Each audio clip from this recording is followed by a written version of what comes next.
Allez, pas un jour sans que Donald Trump ne vienne nous casser les pieds après avoir visé le géant des télécoms Huawei. Le président américain pourrait désormais ajouter la société chinoise de vidéosurveillance Hikvision à sa liste noire. Et Bloomberg nous signale que ce sont jusqu'à 5 entreprises technologiques chinoises qui pourraient se voir privées de composants ou de logiciels américains. Mais compte tenu de tout ça, le CAC 40 s'en tire pas trop mal, en affichant un recul limité de 0,12% vers les 5379 points, dans un volume réduit de 2,9 milliards d'euros échangés aux États-Unis. Les marchés affichent un repli plus prononcé, le Dow Jones lâchant 0,23% et le Nasdaq 0,34% vers 17h40.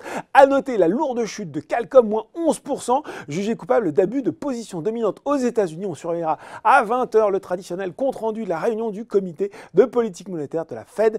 Sur le marché français, cette fois-ci en tête du SBF 120, on retrouve Neopost, spécialiste des solutions de traitement pour le courrier, perd toutefois encore plus de 20% depuis le début de l'année. Derrière, les investisseurs ont répondu à l'appel de Téléperformance, nouveau record du titre à 175,20 €.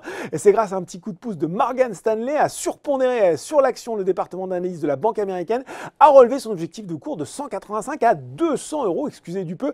Toujours parmi les hausses, on a droit à un tir groupé de SS2I, Alten, Sopra Steria, Worldline, Atos et Capgemini. Côté baisse, ça recule cette fois-ci pour les pétrolières et parapétrolières, Valourec, CGG, Technip FMC, Total, dans le sillage des cours du brut. En cause, les stocks de pétrole américains qui signent une nouvelle hausse surprise de 2,4 millions de barils cette semaine. Ça baisse aussi pour Casino et sa maison mère, rallye moins 7,09% tout de même, alors que les enquêteurs de la Commission européenne ont effectué des inspections inopinées au siège du distributeur et de son confrère, Intermarché, dans le cadre d'une enquête sur les pratiques d'Inca, une centrale d'achat commune entre les deux groupes, mise en place de 2014 et dissoute à l'été dernier. A noter enfin la petite baisse de Compagnie des Alpes, moins 1,16%.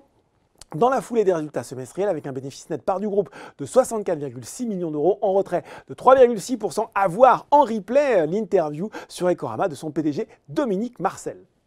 Voilà, c'est tout pour ce soir, mais n'oubliez pas, tout le reste de l'actu éco et finance est sur Boursorama.